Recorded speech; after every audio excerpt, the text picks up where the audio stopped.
सार्वत्रिक निवडणूक 2025 2 तारखेला मतदान झालं, 3 तारखेला निकाल होता।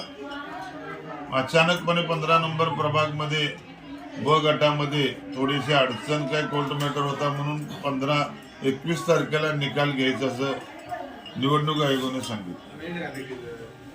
त्यानंतर आज 21 तारखेला निकाल झाला।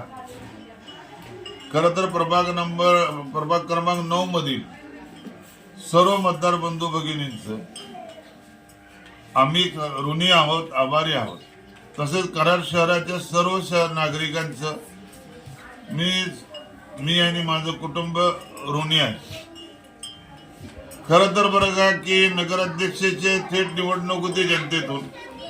माझे सहकारी मित्र बंधुतुल्य मित्र बंधू राजेंद्र यादव यांना प्रचंड मताने विजयी केलं, त्याबद्दल कराडच्या मतदारांचं आभारी आहोत, ऋणी आहोत। त्याचबरोबर माझी मंडळी मिनाज फारुख पटवेकर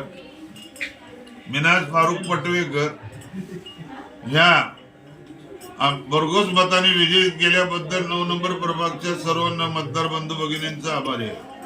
त्याचबरोबर माझे दुसरे सहकारी बंधुतुल्य मित्र पोपटराव साळुंके यांनाही प्रचंड मताने विजयी केल्याबद्दल 9 नंबर प्रभागच्या सर्व मतदारांचा आम्ही ऋणी आहोत, आभारी आहोत। त्याचबरोबर कराड शहराच्या ही जी निवडणूक झाली हा ऐतिहासिक निवडणूक झाली।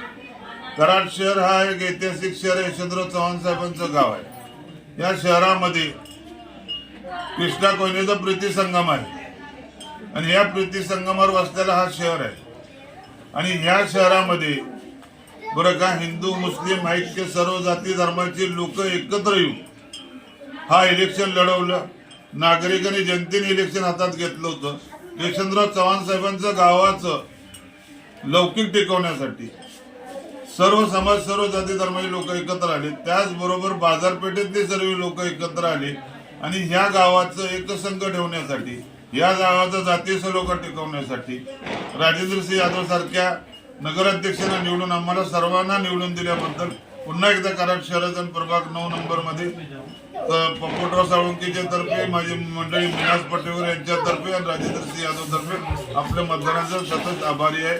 जय हिंद, जय महाराष्ट्र। नगर परिषदेच्या सार्वत्रिक निवडणुकीमध्ये प्रभाग नंबर 9 मध्ये मिनाज फारुख पटवेकर आणि पोपटराव साळुंके आमच्या दोघांतर्फे प्रभाग नंबर 9 मधील सर्व मतदार बंधू भगिनींना मनपूर्वक आभारी आहे।